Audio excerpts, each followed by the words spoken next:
أهلا وسهلا بكم على قناة ريم سحر بيوتي. بسم الله والصلاة والسلام على أشرف محمد خلق الله. إن شاء الله هذا الفيديو يلقاكم كامل بخير وصحة وعافية كما عودتكم. كل يوم وصفة، ووصفة اليوم جد مهمة إن شاء الله للعرايس، للبنات، للصغارات، للكبارات، تقدري تستعمليها يوميا. وصفة جداتنا، وصفة قديمة جدا جدا جدا، وصفة رهيبة بامتياز، تقضي على الكلف، على التصبغات، على حب الشباب. ماسك راح يصفي لك وجهك وينوره ويخليك تشعلي، خاصة إذا كان عرسك قريب أو كنتي معروضة للعرس، مع أن الأعراس قريبة وفصل الصيف قادم بإذن الله تعالى، حروق الشمس، الإطراس نتاع الخمار. هذه الوصفة كفيلة أنها تقلع لك كاع حد المشاكل، وغنية جدا بالكولاجين، راح تقضي على التجاعيد اللي في الوجه. لكن الثمن تاع هذا الماسك بسيط ورخيص بزاف، ما راحش يكلفك كاع الدراهم، ولا انك تخرجي تشري شي صوالح باش ديري هذا الماسك من المنزل. اذا كنتي معكازه كيفي من المنزل فقط، جيبي هاد الصوالح وروحي طبقي هذا الماسك على وجهك وردي عليا في التعليقات. البنات ما تنساوش اذا عجبتكم القناه انكم ديروا لايك والاشتراك وتفعلوا زر الجرس باش يوصلكم كل جديد باذن الله تعالى. بلا ما نطول في بلا بلا، يلا ندخلوا المكونات الوصفه. وصفه فيها التمر، كاع عندكم تمر في المنزل، تمر غني عن التعريف.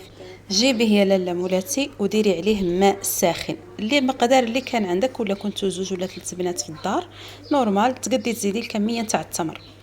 ديريها اصلا هذه الوصفه تقدري تخليها في الثلاجه، تبغي تعاوديها يوميا ديريها يوميا ماشي مشكله، ما راحش تضر البشره نهائيا، بالعكس هي حنينه على البشره وما عندهاش مواد كيماويه اللي تاثر على البشره. الماسكات الطبيعيه ما عندهاش مؤثرات، تقدروا تستعملوها يوميا، لكن بعد غسل الماسك لابد انكم الترطيب للبشره نتاعكم.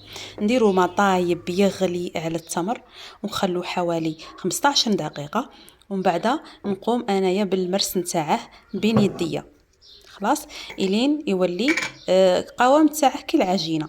القوام تاعه يولي كالعجينه. انا عرق السوس، شفتوا البنات كاع ما يخطانيش عرق السوس، هضرت لكم عليه بزاف. عرق السوس عنده بزاف من الفوائد، عنده بزاف تجاعيد البشره، اسمرار، تسبغات، الكلف، حب الشباب، بزاف مهم انه يدخل في الوصفات والماسكات الطبيعيه. اذا هذه هي، اذا ها هي الوصفه. كما قلت لكم التمر بعد ما رديته خليط كريمي او عجينه، نضيف ملعقه من عرق السوس يكون بودر، تكونوا شريتوه بودر حوالي مقدار 50 دينار ولا 100 دينار جزائري. هنا عندي الحليب مجفف، كما تعرفوا انا ما نستغناش على الحليب المجفف ثاني، لانه عن ضروري جدا ويدخل في الوصفات، يدخل في الوصفات لانه المهمه نتاعه تبييض فوري للجسم والبشره، يعطيك واحد الرطوبه كنعومة الأطفال. يعني بودرة الحليب راهي تدخل في صوالح عندها فعالية على الوجه وعلى البشرة، سيرتو البنات اللي عندهم الإطراس تاع الخمار، ديريها مع قطرات من الليمون ورد عليها. إذا هنا نخلط المكونات كامل مع بعضهم البعض حتى يتجانس الخليط، ومن بعد نبلاكيه على وجهي ونخلي الماسك. البنات دائما الماسك الطبيعي خلوه من 20 دقيقة إلى 30 دقيقة. هنا البنات أنا كنت عجلانة شوية، هنا ضفت قطرات من الحليب.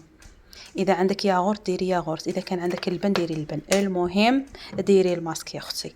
الحليب ما كاش اللي ما عندهاش في الدار، ديري ياغورت كان عندك اللي حبيتي انت، اللي ظهرت لك في راسك يا اختي ديري. انا نعطيك شويه الطريقه وانت كملي من عندك اللي كان عندك متواجد في المنزل. طبعا خلوا الماسك حوالي 20 دقيقه، ومن بعد تينشف البنات، ماذا بكم خلوه حتى ينشف. راني نقول لكم هذا ماسك على تبريمه.